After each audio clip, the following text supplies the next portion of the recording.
যখন আপনি বিপদে পড়ে একনিষ্ঠভাবে আল্লাহর প্রতি তাওয়াক্কুল করে খালি বলবেন যে হাসবি আল্লাহ ওয়া নি'মাল ওয়াকিল, আল্লাহই আমার জন্য যথেষ্ট, তিনি উত্তম কর্মবিধায়ক, আল্লাহ পাকের দায়িত্ব হয়ে যাবে আপনাকে সাহায্য করা ইনশাআল্লাহ।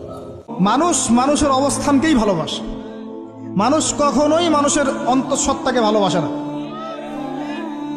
অবস্থান আপনার ভালো, আপনার পিছনে মানুষের অভাব থাকবে না। আজকে আপনার ক্ষমতা আছে, পাওয়ার আছে, খ্যাতি আছে, ইত্যাদি আছে, মানুষ দেখবেন পিছনে ঘুরঘুর করছে, এবং এরা কিন্তু সবাই সবার স্বার্থেই ঘুরঘুর করছে। এর বাইরে আল্লাহ পাক কিছু মানুষের মনে আল্লাহর পক্ষ থেকে মহব্বত দেন, এটা আলাদা বিষয়। এটা শুধু ধার্মিকদের ক্ষেত্রেই সম্ভব। ওই দুই ব্যক্তি যারা আরশের ছায়া পাবে, যারা একে অপরকে আল্লাহর ওয়াস্তে মহব্বত করেছে, তাই না? অতএব আল্লাহর পক্ষ থেকে একটা মহব্বত থাকে, এটার কোনো স্বার্থ থাকে না, নিঃস্বার্থ ভালোবাসা।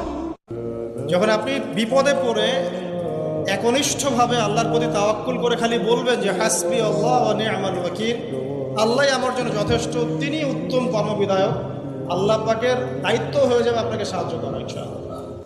আপনি হাসলেও কবরে যাইতে হবে, কাঁদলেও কবরে যাইতে হবে। রাজপ্রাসাদের ওই অট্টালিকাতে যে থাকে সেও একদিন মরে যাবে, জীর্ণ কুঠিরে কুড়ে ঘরে যে থাকে সেও মরে যাবে। জীবনে যে কোনোদিন সুখ দেখে নাই, দুঃখের সাগরে তারও মৃত্যু হবে।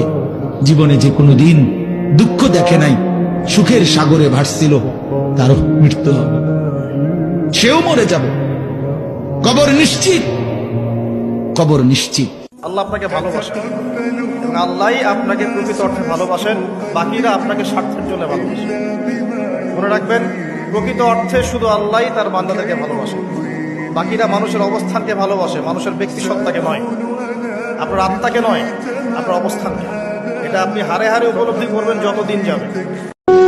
এমন কোন মানুষ নাই যার জীবনে দুঃখ নাই, কষ্ট নাই। সবার জীবনে দুঃখ কষ্ট আছে। গড়ির কাটায় ঠিক এই মিনিটে পৃথিবীর কোনো না কোনো জায়গায় কেউ এখন হয়তো আগুনের মধ্যে পুড়ছে, কেউ হয়তো ক্যান্সারের সাথে যুদ্ধ করছে, কারো কাছে